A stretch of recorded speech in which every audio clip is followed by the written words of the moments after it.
And welcome to today's Architect CEO update. The topic of today's update is a question that we're going to discuss, which is the following: is self-promotion unethical? As a young architect coming straight out of school, I can say that my definite answer to this question would have been, no, it's not ethical, but you know what? It's not something that I want to do, which is promote myself. I would look down on people who I thought were too self-promotional, too hypey, tooting their own horn. We kind of poo-poo them and we say, you know what? I'm an artiste. I should just be able to do great work and people will spread my praises. It wasn't long in the industry that I began to understand that there was more to success than just doing good work. Now that's definitely an important part of the process. However, one thing that I've seen, and this goes back to an update that I shared a couple episodes ago, is that a common principle in life is that life will give you what you ask of it. Another way to say it is life will give you what you demand of it.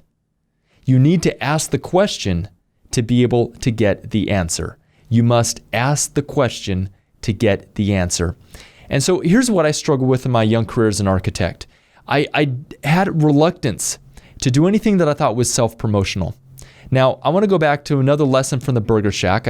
I mentioned in a previous episode how I took my kids out to Five Guys Burgers and they had these training certificates on the wall, which is cool. They also, around the inside of the store, so as you're sitting down in the booths, you can look up on the wall and they have facsimile printouts in full color of articles from magazines, from newspapers where they've been featured, where they've been reviewed in different cities and places across the United States.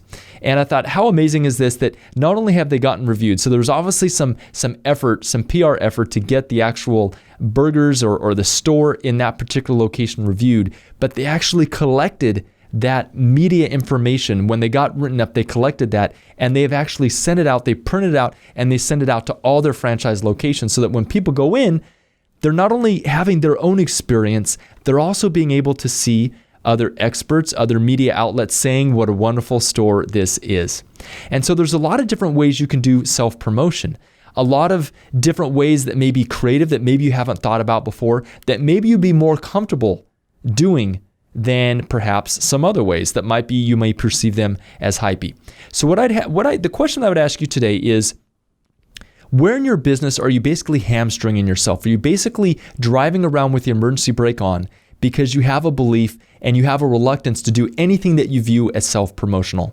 You want to kind of have the work speak for itself and you don't feel like you want to toot your own horn. Well, there is a fine line between this, right? We don't want to, I will tell you this, that if you go through life telling people how great you are, this is a great way to actually turn people off and have people talk behind your back and not want to do business with you. However, if you're transparent and you reveal your flaws, but at the same time, you also share your successes, this is what can be very, very, very powerful.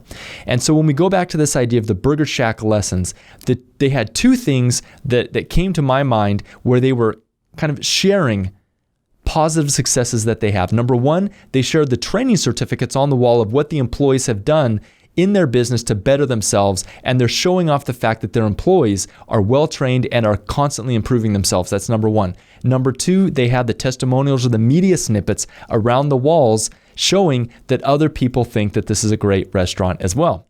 So what I'd have you consider in today's Architect CEO update is this: where in your architecture firm do you need to be more, let's say, open, more maybe promotional, more sharing about the successes that you're having on social media? Talk about it, being able to share it in a newsletter if you have one, being able to share any customer or client testimonials that you have. Put these things into any RFP package that you prepare, put them on your website, put them in any physical mailers that you have, include them in your portfolio. There's so many ways that you could leverage this, because here's the key, as I mentioned before, if you're not going to stand up and choose yourself, then it's going to be very hard for anyone else to choose you. Your knight in shining armor is not coming to save you. The carriage is not coming to pick you up. You need to become the knight in shining armor. Whether you're a woman or a man, the warrior out there blazing your own trail.